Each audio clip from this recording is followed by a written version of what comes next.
শ্রেণীভিত্তিক পাঠ্য বইয়ে আমূল পরিবর্তন আনছে সরকার। ফিরছে পুরনো কারিকুলামের বিভাগ বিভাজন ও পরীক্ষা।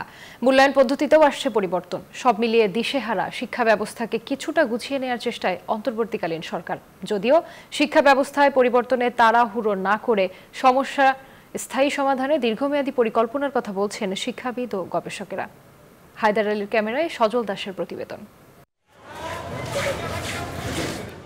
রাজধানীর কামারপাড়া হাই স্কুল। শিক্ষার্থীদের কম উপস্থিতিতে অনেকটাই ফাঁকা শ্রেণীকক্ষ। আর অধ্যক্ষের দুর্নীতির প্রতিবাদে আন্দোলনে ব্যস্ত শিক্ষকদের একাংশ, যাতে স্থবির প্রতিষ্ঠানটির স্বাভাবিক কার্যক্রম।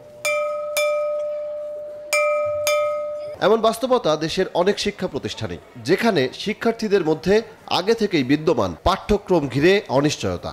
সেপ্টেম্বর পর্যন্ত আমরা এক ধরনের পড়াশোনা করছি, আবার নাকি বলতেছে যে এখন আবার সৃজনশীল পরীক্ষা হবে। আমরা কোন আঁকাটা পড়বো কিংবা কোন বইটা পড়বো সেটা আমরা ঠিকমতো বুঝতে পারছি না। পরিস্থিতি সামলাতে কাজ করছে অন্তর্বর্তী সরকার। নতুন শিক্ষাক্রমকে বাস্তবায়ন অযোগ্য উল্লেখ করে শুরু হয়েছে পরিবর্তনের তোড়জোড়। 2012 সালের পুরনো শিক্ষাক্রমকে প্রাধান্য দিয়ে পাঠ্যপুস্তকে পরিবর্তন, বিভাগ বিভাজন, পরীক্ষা ও মূল্যায়ন পদ্ধতির পরিবর্তনে কাজ করছে জাতীয় শিক্ষাক্রম ও পাঠ্যপুস্তক বোর্ড। নবম দশম শ্রেণীর শিক্ষার্থীদের জন্যও থাকছে নানা নির্দেশনা।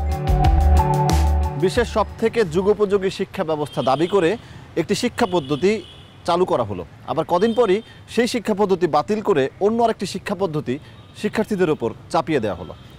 এনজিওর কিস্তি প্রথমবার বিকাশ পেমেন্ট করলেই 20 টাকা ইনস্ট্যান্ট ক্যাশব্যাক। বিশেষজ্ঞরা বলছেন, উন্নত বিশ্বের সাথে তাল মিলিয়ে শিক্ষা ব্যবস্থার পরিবর্তন খারাপ কিছু নয়, কিন্তু দেশের আর্থসামাজিক এবং দেশের অন্যান্য দিকগুলো বিবেচনা করে এই ব্যবস্থাগুলো বাস্তবায়ন করা জরুরি।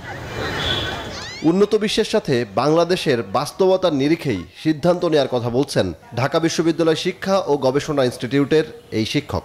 আমার সোচা হুট করে ওয়েস্টার্ন হয় নাই, সিঙ্গাপুর হয় নাই, মালয়েশিয়া হয় নাই, বা ফিনল্যান্ড হয় নাই। আমার যে কারিকুলামটা তৈরি করব সেটা এবং গ্লোবাল এবং লোকাল দুটো নিড আমার দেখতে হবে। দুটো নিড দেখে ধীরে ধীরে ধীরে ধীরে কিন্তু আমাদের পরিবর্তন করতে হবে।